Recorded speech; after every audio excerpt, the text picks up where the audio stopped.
Let us now take a look at trigonometric identities. So a trigonometric identity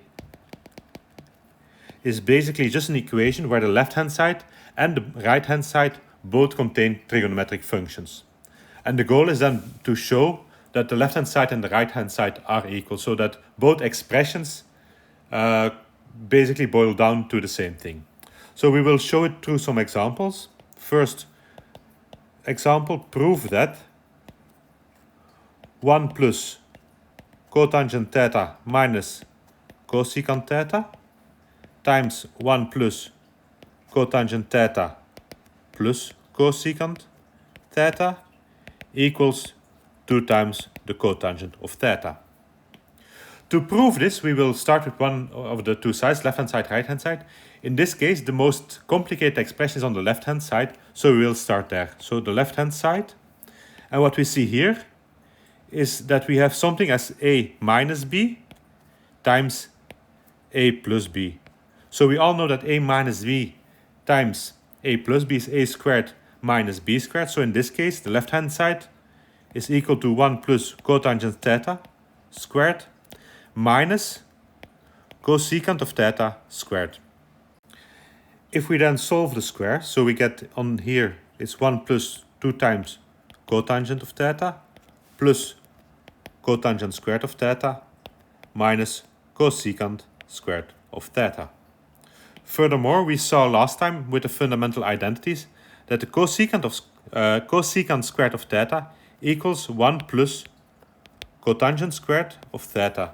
And so if we look at it, this cotangent squared and this cancel each other out, the same with 1 and 1, and they cancel each other out. And so what we are left with is just 2 times the cotangent of theta, which equals the right-hand side. So we've shown that in this case, the trigonometric identity is true, the left-hand side equals the right-hand side. Let us now solve 2 more of those identities.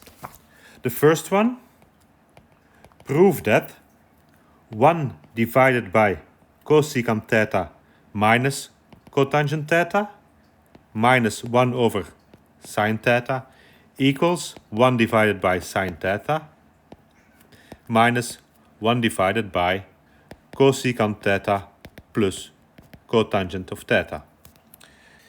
And then the other one, prove that if you have, or if you know that cosine squared of theta minus sine squared of theta equals tangent of some angle phi, then 2 times cosine squared of phi minus 1 equals tangent squared of theta. So pause the video for a moment and try to solve both of these yourself. Let us now look at the solution of both. So start with the left-hand side for the second one. So the left-hand side you can easily rewrite as sine theta divided by 1 minus cosine of theta minus the cosecant of theta. For this one, what we will be doing is we will be adding a term which equals to 1, so which has no influence on the left-hand side. So we have a 1 minus cosine theta, but we know 1 minus cosine squared equals sine squared. So what we will be doing is multiply both the denominator and the numerator with 1 plus cosine theta. In the end, this is just a factor 1, so nothing changes, but it will help me to solve the exercise. So we get sine theta times 1 plus cosine theta divided by 1 minus cosine squared of theta minus cosecant of theta. This we know is sine squared of theta, and so we can delete 1 sine and here the square. So we get it's 1 plus cosine theta divided by sine theta minus, for the cosecant we know it's 1 divided by sine theta. So what this becomes is then cosine theta divided by sine of theta, or just the cotangent of theta. If we then look at the right hand side, we can do the same thing. So from the right hand side we had 1 divided by sine theta minus sine theta divided by 1 plus cosine of theta. So we do the same trick, but we multiply now with 1 minus cosine theta. And now we go along the same way. So this is 1 divided by sine of theta minus sine theta times 1 minus cosine of theta divided by sine squared of theta. We again delete one of the signs and we get it's 1 divided by sine theta minus 1 minus cosine of theta divided by sine of theta. So the same way we find that this is just cosine theta divided by sine of theta, or the cotangent of theta. So the left hand side equals the right hand side, which we wanted to prove. So for the last one, so the third example, this one is a little more difficult. We start always with what we know, so with what is given. So what we know is that the tangent squared of phi equals cosine squared of theta minus sine squared of theta.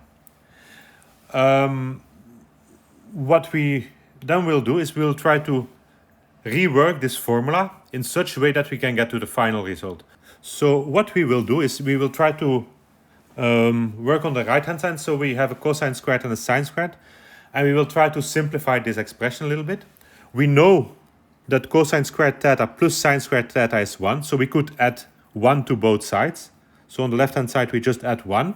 On the right hand side we add cosine squared theta plus sine squared of theta. So the red parts are the same, it's just 1 and nothing changes.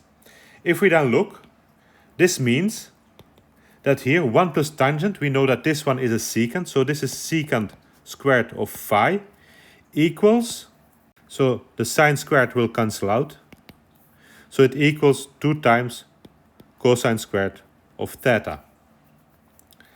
Or if we continue this, so we can invert this, so 1 divided by secant squared of phi is then 1 divided by 2 times cosine squared of theta. 1 divided by secant squared is nothing else but cosine squared. So here we get cosine squared of phi is 1/2 times the secant squared of theta. Or 2 times cosine squared of phi equals secant squared of theta, or this is equal to 1 plus tangent squared of theta, which corresponds to what we had to prove. So tangent squared of theta is 2 cosine squared of phi minus 1.